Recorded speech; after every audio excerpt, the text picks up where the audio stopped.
नमस्कार मिताली होम किचेने सबाइके स्वागत। आज आमी ओयस्टार माशरूम रेसिपि शेयर करछि। भिडियोटी भालो लागले लाइक शेयर और कमेंट करबेन और चैनलटिके सबस्क्राइब करे पाशे थाकबेन। ताहले चलुन बंधुरा पुरो रेसिपिटी शेयर करछि। प्रोटिने भरपुर माशरूम रोज खावा आमादेर शरीरेर पक्षे खूबई उपकारी। प्रथमेई देखिए दिচ্ছি माशरूम किभाबे काटबो। माशरूमेर এই তলার অংশগুলো মাটির খুব কাছাকাছি থাকে, সেই কারণে এটা বাদ দিয়ে ফেলে দেব। বাদবাকি অংশকে দু টুকরো করে কেটে নেব।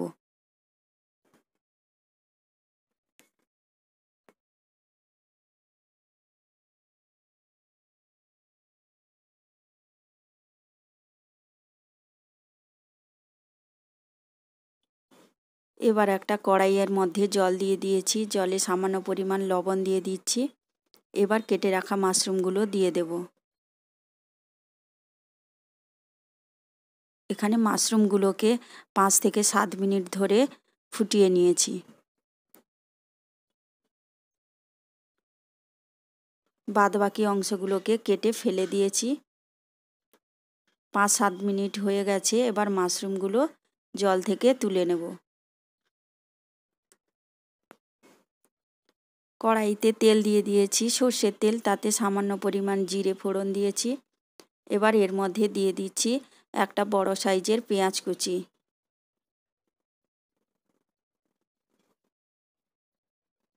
পেঁয়াজটা তেলে ভাজতে থাকবো।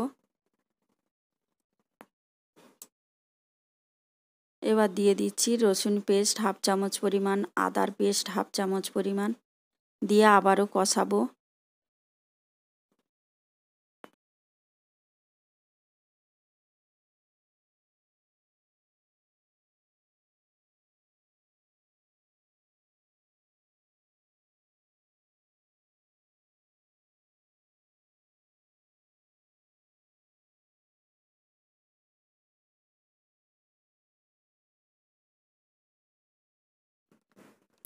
পেঁয়াজ লালচে করে ভেজে নিয়েছি। এবার এর মধ্যে দিয়ে দিচ্ছি একটা বড় সাইজের টমেটো কুচি।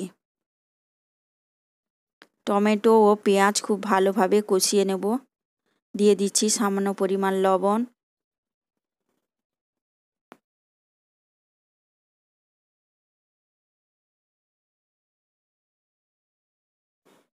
দেখুন টমেটো ও পেঁয়াজ অনেকটাই গলে গেছে। এবার এর মধ্যে দিয়ে দিচ্ছি হাফ চামচ পরিমাণ হলুদ গুঁড়ো, আর দিয়ে দেব হাফ চামচ পরিমাণ রেড চিলি পাউডার। দিয়ে সবগুলো উপকরণ খুবই ভালোভাবে কষিয়ে নেব। দিয়ে দিচ্ছি ধনিয়া গুঁড়ো হাফ চামচ পরিমাণ।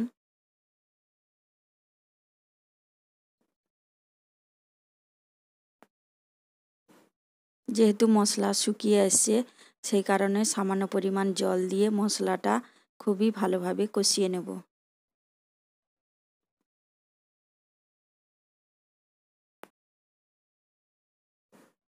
মশলা কষিয়ে নেওয়ার পর এবার এর মধ্যে অ্যাড করছি ক্যাপসিকাম কুচি। লম্বা লম্বা করে কেটে রাখা ক্যাপসিকাম দিয়ে দিচ্ছি। একটা বড় সাইজের ক্যাপসিকাম অ্যাড করেছি। এবার এর মধ্যে দিয়ে দিচ্ছি জল থেকে ছেঁকে রাখা মাশরুমগুলো। দিয়ে সবগুলো মশলার সঙ্গে ভালোভাবে কষিয়ে নেব।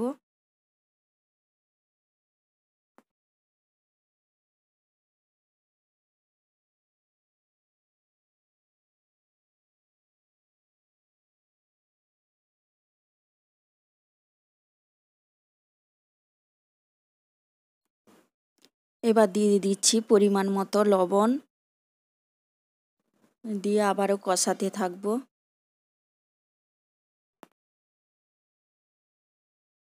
প্রত্যেকবারের মতো আবারও বলছি, আমার রেসিপিগুলো ভালো লেগে থাকলে অবশ্যই আমার চ্যানেলটিকে সাবস্ক্রাইব করে পাশে থাকবেন।